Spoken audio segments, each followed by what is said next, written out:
Hello viewers, আসসালামু আলাইকুম। তো সকলকে ডিজিটাল নারাটর চ্যানেলে স্বাগতম। তো বন্ধুরা, আপনারা সবাই কেমন আছেন? আশা করি ভালো আছেন। আজকের ভিডিওটা অনেক গুরুত্বপূর্ণ, কারণ আমরা প্রায় সবাই বিকাশ ব্যবহার করি, কিন্তু অনেক সময় অসাবধানতার কারণে টাকার অঙ্কটা ঠিক হলেও ভুল নাম্বারে টাকা পাঠিয়ে দেই। তখন মনে হয় এবার বুঝি টাকাটি শেষ, টাকা আর পাবো না। কিন্তু চিন্তার কোনো কারণ নেই। বিকাশ ভুল নাম্বারে টাকা গেলে সেটা ফেরত আনার একটা প্রক্রিয়া আছে। আজকের ভিডিওতে আমি আপনাদের ধাপে ধাপে দেখাবো ভুল নাম্বারে টাকা গেলে কিভাবে সেই টাকাটি ফেরত আনবেন। তো বন্ধুরা, এখন আপনাদের জানাবো যে এই সমস্যাগুলো আসলে কেন হয়। যেমন 1 নম্বরে অনেক সময় আমরা ভুল নাম্বার টাইপ করি এবং তার কারণে অন্য জায়গায় টাকা চলে যায়।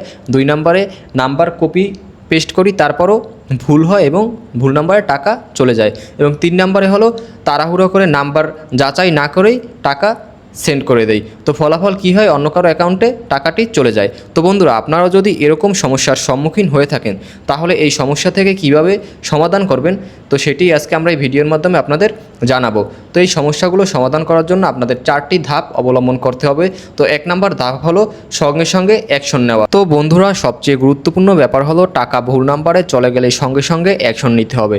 যেমন 1 নম্বরে প্রথমেই বিকাশ হেল্পলাইন 16247-এ কল করতে হবে। 2 নম্বরে তাদেরকে পুরো বিষয়টা জানাতে হবে, যেমন কখন টাকা পাঠিয়েছেন, কত টাকা পাঠিয়েছেন, কোন নাম্বারে পাঠিয়েছেন। 3 নম্বরে বিকাশ আপনার ট্রানজ্যাকশন আইডি যাচাই করে নিশ্চিত করবে এবং যত দ্রুত আপনি রিপোর্ট করবেন টাকা ফেরত পাওয়ার সম্ভাবনা তত বেশি।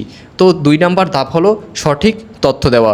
বিকাশ কাস্টমার কেয়ারে কল করলে তারা কিছু তথ্য চাইবে, যেমন আপনার বিকাশ অ্যাকাউন্ট নাম্বার চাইবে, ট্রানজ্যাকশনের সময় চাইবে, 3 নম্বরে টাকার পরিমাণ চাইবে, 4 নম্বরে ভুল নাম্বার যেখানে টাকা গেছে সেই ট্রানজ্যাকশন আইডিটি চাইবে। এই তথ্যগুলো ঠিকঠাক দিলে তারা সঙ্গে সঙ্গে আপনার সমস্যা রেজিস্টার করবে। তো 3 নম্বর ধাপ হলো তদন্ত ও সমাধান।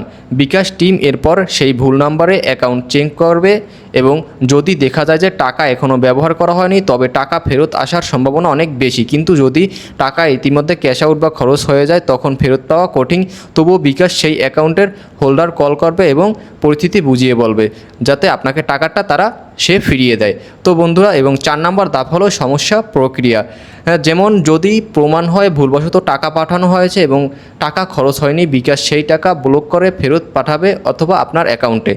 তো বন্ধুরা, সাধারণত 3 থেকে 7 দিন কর্মদিবসের মধ্যে টাকা ফেরত পাওয়া যায়, তবে সময় একটু এদিক ওদিক হতেও পারে, তাই ধৈর্য ধরতে হবে। তো বন্ধুরা, এগুলোই ছিল 4টি ধাপ। তো বন্ধুরা, এই 4টি ধাপ অবলম্বন করলেই আপনারা যদি অন্য নম্বরে টাকা পাঠান ভুলবশত, তাহলে টাকাটা খুব সহজেই ফেরত পাবেন। তো বন্ধুরা, আপনাদের এখন কিছু টিপস দিব, তো সেগুলো মানলেও আপনারা খুব সহজেই টাকাটা পেতে পারেন বা এই ভুল করবেন না। যেমন কিছু টিপস শুনুন, যেমন যাতে ভবিষ্যতে ভুল আর না হয়। টাকা পাঠানোর আগে নাম্বার 2-3 বার যাচাই করুন। বিকাশ অ্যাপের নাম্বার কনফার্মেশন স্ক্রিন আসে, সেটা ভালো করে দেখুন এবং তাড়াহুড়ো করে টাকা পাঠাবেন না। সম্ভব হলে ফেভারিট নাম্বার সেভ করে রাখুন, তাহলে ভুল হওয়ার সুযোগ কমে যাবে। তো বন্ধুরা, আজকের ভিডিওতে দেখলাম বিকাশ ভুল নাম্বারে টাকা চলে গেলে কীভাবে টাকা ফেরত পাবেন।